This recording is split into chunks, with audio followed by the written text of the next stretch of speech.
Bonjour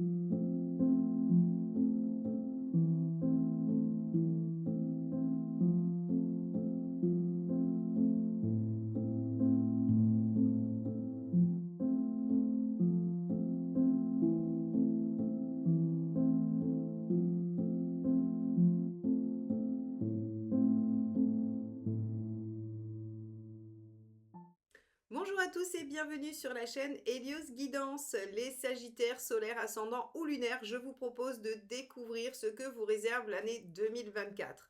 Me concernant, la nouveauté pour cette année, c'est la guidance roue astrologique pour les 12 mois à venir ou pour le mois à venir, au choix, sur mon site en guidance audio dans votre boîte mail sans rendez-vous. Je vous laisse aller découvrir ça sur mon site heliosguidance.com avec toutes les autres propositions que je vous fais pour avoir réponse à vos questions ou mieux vous connaître. Vous avez également toute ma formation, que ce soit en autonomie ou en visio avec moi. Vous pouvez aller regarder tout ça sur mon site. En attendant, on va s'occuper de votre année 2024 et on va regarder ce que cette nouvelle année vous réserve. Et on va commencer par une coupe pour aller voir la tendance de l'année. Allez, c'est parti.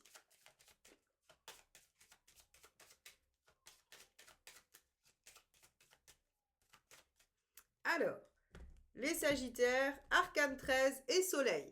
Un changement pour une réussite. Voilà ce que signifie cette coupe. Un changement radical, soit de méthode, soit de situation, pour aller vers du mieux-être, plus de visibilité et une réussite qui sera non négligeable puisque le Soleil est quand même une très belle carte de réussite et d'obtention de ce que l'on souhaite. Donc, on devrait vivre une année de changement. Alors, vous n'êtes pas la première vidéo que je fais, j'ai déjà fait pas mal des vidéos 2024 et je dois remarquer que c'est assez global finalement. 2024 verra probablement des changements pour beaucoup de monde. C'est une année qui va amener une transformation quoi qu'il arrive, aussi petite que grande. Ça va vraiment dépendre de chacun et de vos transits aussi personnels par rapport à votre thème astral, mais on a de toute façon une tendance au changement sur 2024 et vous, c'est encore plus significatif que pour les autres signes puisque vous sortez l'arcane 13 dans votre coupe, dans votre tendance annuelle. Donc on va aller voir comment ce changement, pour du mieux, hein, parce que vous voyez bien que l'arcane 13 regarde le soleil, donc en fait c'est vraiment un changement pour du mieux. C'est jamais trop agréable à vivre un changement parce que ça déstabilise, mais essayez d'avoir en tête que ces changements vont vous apporter réellement du mieux-être, hein. Donc c'est important d'être, j'allais dire, enthousiaste à l'idée de faire ces modifications. On va regarder dans le tirage général ce que ça signifie. Donc on va regarder ce qui domine l'année 2024 pour vous. Hop, alors j'ai une carte qui s'est échappée. Hop, mais j'étais pas encore tout à fait bien. Donc on va pas la garder. C'était le 4 d'épée. Hein. Pour ceux qui aiment les petits messages, le 4 d'épée, c'est prendre le temps de réfléchir à la stratégie. Allez, on y va. Pour vous les Sagittaires, hop, c'est vraiment. Eh ben c'est la même. Bon, ben je vais la prendre. C'est exactement la même qui est sortie. Donc bon, c'est qu'elle voulait venir. Hein, on va pas la contrarier, on va la prendre. Donc ce qui va dominer votre année, c'est de réfléchir à la bonne stratégie pour gagner cette bataille. Alors évidemment, si on se réfère à la coupe précédente, eh bien la bonne stratégie pour changer, pour évoluer, pour faire ce changement, pour aller vers cette réussite. Donc soit c'est la stratégie de changement, soit c'est parce que vous voulez obtenir le soleil, la réussite, que vous allez réfléchir à la meilleure stratégie qui sera en conclusion un changement radical.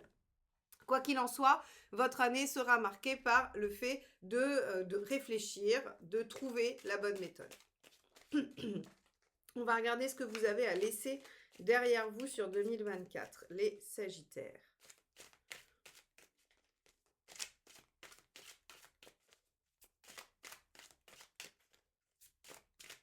Hop, celle-ci me reste dans les mains. L'as de denier, intéressant, parce que l'as de denier, c'est, vous savez, normalement, c'est toutes les idées prometteuses, les potentiels. Et là, en fait, on vous dit probablement qu'il va falloir abandonner quelque chose qui ne démarre pas, quelque chose qui ne se déploie pas. Peut-être qu'il y a des mauvais filons, des mauvaises idées, des mauvaises situations que vous essayez de déployer désespérément et qui ne fonctionnent pas. Puisque c'est ce qu'il y a à laisser derrière vous, on voit que effectivement il va falloir comprendre qu'il y a quelque chose ici qui ne peut pas se déployer. C'est-à-dire que Un as de denier en mauvaise situation, c'est vraiment quelque chose qui, en fait, n'est pas porteur, en fait, ne donnera rien, ne sera pas productif. Donc ici, on voit que il y a quelque chose peut-être que vous auriez aimé et qu'il va falloir lâcher. Bon, on va poursuivre, hein, parce que là, c'est assez obscur. On va voir ce à quoi vous pouvez vous attendre, hein, ce que vous pouvez espérer de 2024.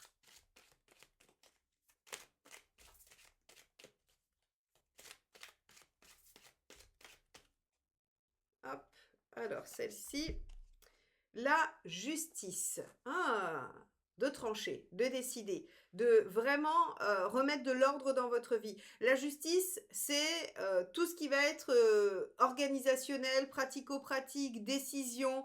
On va aussi avoir probablement, alors, des décisions. Si vous avez des choses au niveau juridique, eh bien, vous pouvez vous attendre à gagner, hein, à ce que des décisions soient prises de façon positive pour vous. Si vous attendez des validations, des accords, des signatures de contrats, des choses comme ça, c'est très positif, la justice.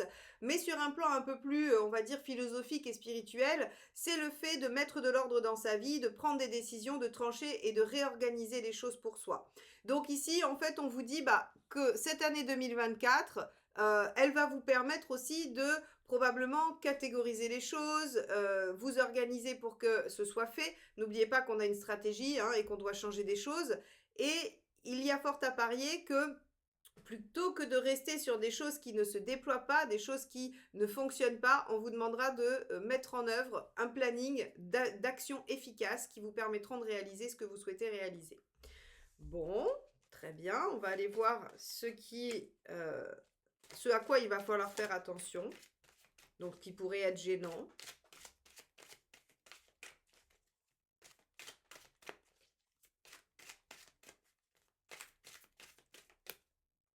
Hop, ce sera celle-ci. Et oui, le 5 de coupe. Le 5 de coupe est toujours un peu handicapant parce que il vous retient. Il vous retient dans le passé, dans des choses qui ne fonctionnent pas. Et donc, on en revient à cet as de denier qu'il faut laisser derrière soi. Le 5 de coupe, hein, sa phrase littérale que je dis régulièrement pour ceux qui me connaissent, mais parce elle est vraiment très parlante de la signification de cette carte, c'est « Vais-je avoir le courage de quitter ce que j'ai mais qui ne me satisfait plus pour aller vers quelque chose que je pense mieux pour moi, mais dont je ne sais encore rien. » C'est vraiment ce moment, le 5 de coupe, c'est ce moment charnière où vous prenez le risque d'abandonner quelque chose pour aller chercher autre chose, mais que vous ne tenez pas encore dans les mains.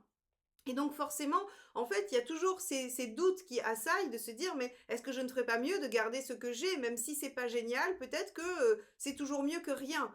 Le problème de ça, c'est qu'en fait, ça vous fait repartir un pas en arrière et ça vous met dans le 4 de coupe. Et le 4 de coupe, c'est la stabilité dans l'insatisfaction. Alors que si vous acceptez d'aller vers le pas d'après, vous allez vers le 6 de coupe. Donc, vous allez vers l'équilibre, l'harmonie et vous allez 7, 8, 9, 10, hein, jusqu'à l'épanouissement et la joie et le plaisir. Donc ici, on vous dit que ce à quoi il va falloir faire attention, c'est cette envie probablement de renoncer, de ne pas lâcher, de ne pas changer, de ne pas en finir. Rappelez-vous, Arcane 13, il y a quelque chose à changer, il y a quelque chose à terminer pour aller vers la réussite. Donc, on vous dit attention, vous pourriez être tenté de ne pas lâcher, hein, et de rester dans ce qui est plutôt que d'aller dans ce qui devra être. On va regarder ce qui va aider.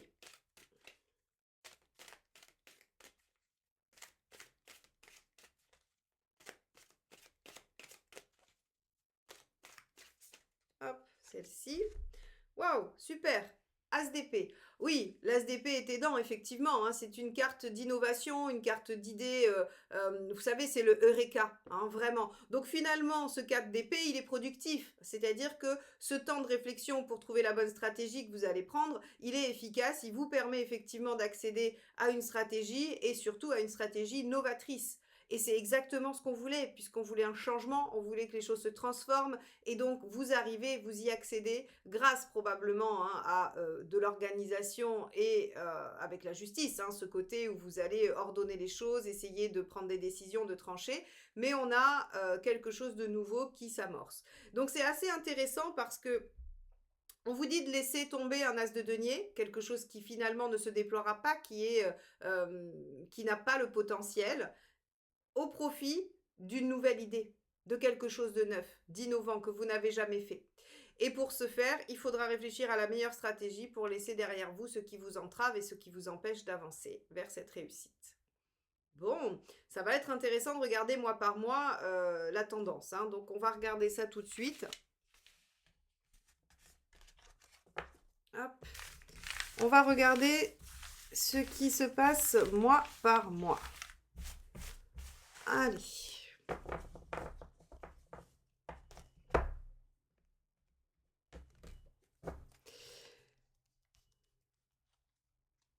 Janvier, février, mars, avril, mai, juin, juillet, août, septembre, octobre, novembre et décembre. Allez, je découvre avec vous au fur et à mesure du mois ce qui va se passer. Alors, premier mois, mois de janvier, on a le main inversé qui, lui, en fait, vient vous dire que vous voulez rester dans une situation confortable. Au mois de janvier, on veut rien changer, on veut rien bouger. On essaye même de se faire un peu oublier parce que, bon, on n'a pas envie de s'y mettre, on veut pas prendre de risques. Ce qui peut s'entendre, hein, vous pouvez commencer l'année doucement aussi, il n'y a pas de problème. Donc, on peut même s'ancrer hein, dans une situation. C'est-à-dire que si on peut s'engager dans quelque chose, on peut aller verrouiller une situation avec le main inversé. C'est-à-dire, ok, très bien, la situation me va, je la stabilise. Bon, on sait qu'avant, avec ce qu'on a vu avant, que c'est pas forcément la destination de l'année, hein, de verrouiller et de stabiliser, mais bon, pourquoi pas en janvier en tout cas, ne pas prendre de risques et ne pas se mettre en danger. On a sur le mois de février un très beau mois d'ouverture, d'expansion, où vous avez l'impression que les choses se mettent plutôt dans le bon ordre, que les choses se déroulent comme prévu. On a avec le monde une belle réussite, une belle sensation de plénitude. On devrait aussi pouvoir rencontrer des gens, agrandir son cercle relationnel. Si vous voulez voyager, il n'y a pas de problème, c'est parfait avec le monde, hein, c'est bien aspecté. Donc on a un mois de février plutôt agréable, plutôt plaisant, voilà, qui suit ce mois de janvier où on n'a pas changé grand-chose, où on a profité de ce qu'on avait. Sur le mois de mars, on a des choses qui vont commencer à bloquer. Alors, deux aspects avec le pape inversé. Il y a l'aspect pratique, matériel, et il y a l'aspect spirituel. Sur l'aspect pratique, avec le pape, on n'obtient pas vraiment les autorisations qu'on souhaite. Ça marche pas, on n'évolue pas, on a un sentiment de stagnation, c'est pas très agréable. Donc, si vous attendez des réponses, si vous voulez obtenir, je sais pas moi, un crédit, une validation de quelque chose, une promotion, avec un 5, ça marche pas trop bien. Enfin, un 5 inversé, ça marche pas trop bien. Par contre, sur le plan, on va dire, plus philosophique, plus spirituel, le pape inversé vous parle d'émancipation. C'est-à-dire que, ok, vous n'obtenez pas les validations, le soutien des autres, mais en fait, vous vous en moquez. Parce que vous allez faire à votre idée. Le 5, à l'envers, il est débrouillard, il fait ses trucs, il se dit, ok, je peux pas par la voie officielle ou je peux pas en ayant l'accord de tout le monde, mais je vais quand même trouver une solution, je vais quand même trouver une façon de faire. Donc ici, sur le mois de mars, vous êtes bloqué, mais vous trouvez des solutions, vous sortez des sentiers battus. Sur le mois d'avril, on a l'ermite. Vous réfléchissez à quelque chose. Alors, un projet, une idée, un comportement, une situation quelconque. L'ermite, en fait, se penche sur ce qu'il a déjà accompli pour faire le bilan et savoir où il en est. L'ermite, c'est un expérimentateur. Il pose une action. Alors, il a posé une action, avant, hein, avec les autres stades du tarot. Et au moment de l'ermite, en fait, il s'arrête. Et il regarde ce qu'il a fait. Et il se dit, ok, ça a marché, ça n'a pas marché. Ça, c'est plutôt efficace, ça un peu moins. Qu'est-ce que je pourrais faire différemment ? Qu'est-ce que je ramène avec moi dans le prochain cycle ou dans la prochaine action? Qu'est-ce que j'abandonne définitivement? Il essaye d'apprendre en fait de ce qu'il a réalisé, il apprend en fait de son expérience. Et donc sur ce mois d'avril, vous allez chercher à comprendre ce qui fonctionne et ce qui ne fonctionne pas. Et ce sera un mois vraiment basé sur la réflexion et l'apprentissage. Sur le mois de mai, on a le jugement. Le jugement, encore une fois, c'est une carte de bilan, mais une situation du passé va se représenter et va vous demander d'être évalué. Soit vous avez un schéma répétitif qui revient, Et dans ce cas-là, eh bien, vous devez réfléchir à ce qui se joue dans ce schéma répétitif. Est-ce que vous avez vraiment envie d'y retourner encore une fois ou est-ce que vous allez définitivement enterrer cette situation, ce fonctionnement, ce comportement, peu importe, hein, ça peut se placer sur différents niveaux de vie. Le jugement, il vous demande vraiment de statuer. Il vous dit, on ressuscite ou on enterre. Voilà. Alors, il y a aussi, sur un plan plus spirituel, il va y avoir une élévation.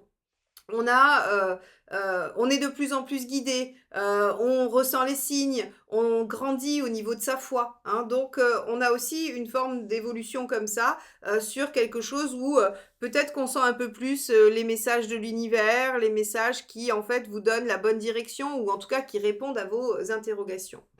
Donc si on regarde ce début déjà, d'année, hein, on voit qu'au départ, ça commence tout doucement sur une remise en question de ce qui est, hein, et sur l'évaluation de ce qui a été. Regardez ce que ça provoque. On a un pendu inversé pour le mois de juin. Eh bien, ça libère des choses déjà. Ça vous permet de trouver des solutions, tout ça. Moi, j'aime beaucoup cette carte du pendu inversé parce qu'en fait, elle libère les situations, elle remet du mouvement là où on était bloqué, là où c'était stagnant, et elle solutionne les choses presque en un claquement de doigts. C'est vraiment les solutions inespérées, les situations qui se débloquent alors qu'on n'attendait plus du tout à ce qu'elles se débloquent, hein. On se disait, bon, ça sera comme ça, ad vitam aeternam. Et en fait, non. En fait, non, ce pendu inversé, ce qu'il fait, c'est qu'il vous permet d'accéder à des solutions grâce en fait à votre réflexion et à ce que vous avez statué, hein, sur le mois précédent avec le jugement. Donc on a un premier semestre qui voit en fait déjà arriver les premières solutions, les premiers déblocages. Alors ensuite on va avoir sur le mois de juillet un arcane 15 inversé, le diable inversé, qui lui va parler plutôt de frustration. Donc après avoir trouvé des solutions, après que les situations se soient débloquées, il se pourrait qu'on revienne un peu au calme, ou bien que ça vous permette de revenir à l'essentiel. Parce que finalement, le sens profond du diable inversé, c'est qu'on enlève tout le superflu. On enlève tout ce qui n'est pas essentiel. Il y a une notion d'ascétisme dans le diable inversé qui fait que, voilà, on est contraint d'accepter le minimum, et le minimum, c'est ce qui est essentiel pour soi. Donc, on voit que sur ce mois de juillet, on a une situation qui semble se restreindre, mais pas forcément de façon négative, hein. On va aller voir, hop, je vais juste remettre ça pour que les cartes rentrent dans le visuel. On va aller voir ce qui se passe sur le mois d'août. Magnifique. Le mois d'août, on a l'étoile, la récompense, les coups de chance, les coups de bol, les rêves qui se réalisent. Donc en gros, hein, on vous dit que tout ce que vous allez traverser sur les 6 prochains mois, qui effectivement au premier abord ne semble pas être si extraordinaire que ça, voire même un peu, voilà, un peu lent, un peu casse-pied, bah, finalement vous amène à des situations qui se débloquent et qui atteignent l'objectif fixé, hein. Donc peut-être que sur le mois de juillet, la frustration, c'est qu'il faut attendre, c'est qu'il faut patienter, c'est que les choses mettent un peu de temps à se mettre en place, mais en tout cas sur le mois d'août, on a ce sentiment de réalisation.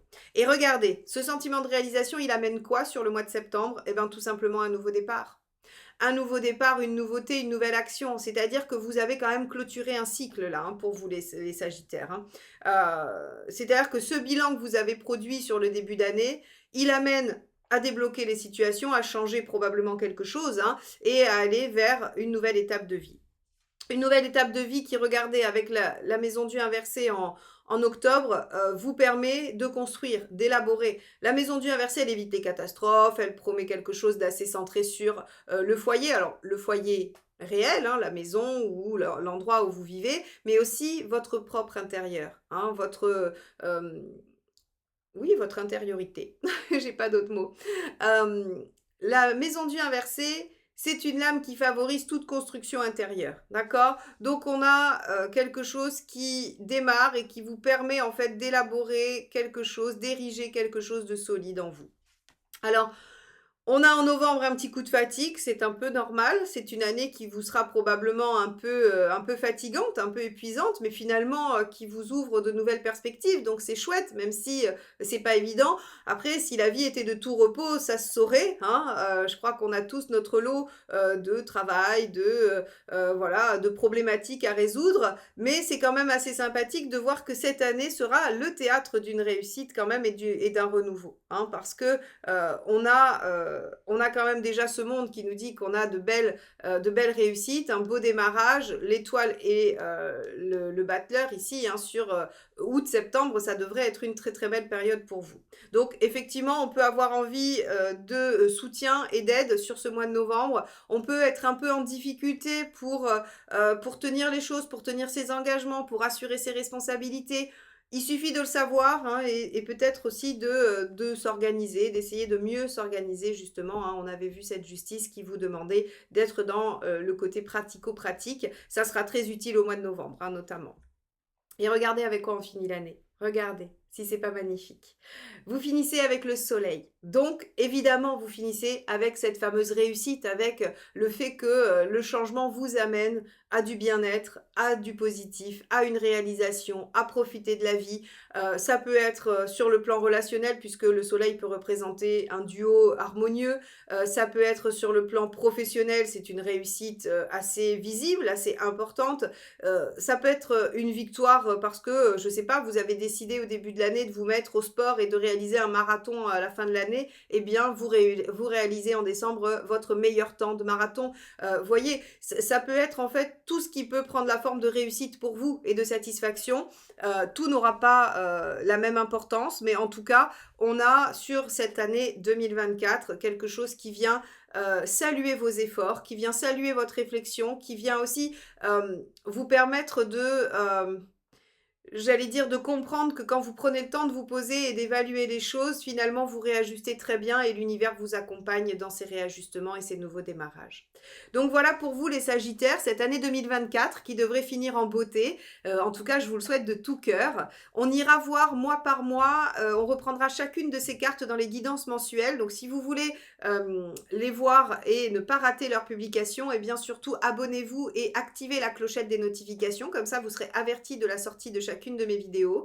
Merci infiniment à tous ceux qui sont là depuis le début ou depuis peu ou qui se sont abonnés en 2023. Merci infiniment de votre présence. Merci pour vos likes, vos partages et vos commentaires. C'est ainsi que vous me soutenez. C'est ainsi que vous permettez à la chaîne de continuer d'exister. Donc, j'espère que vous continuerez en 2024, que vous serez toujours avec moi. Et bienvenue à toutes les nouvelles personnes qui vont s'abonner en regardant cette vidéo. Merci infiniment à tous. Je vous souhaite une merveilleuse année 2024 et je vous dis à très vite. Bye bye.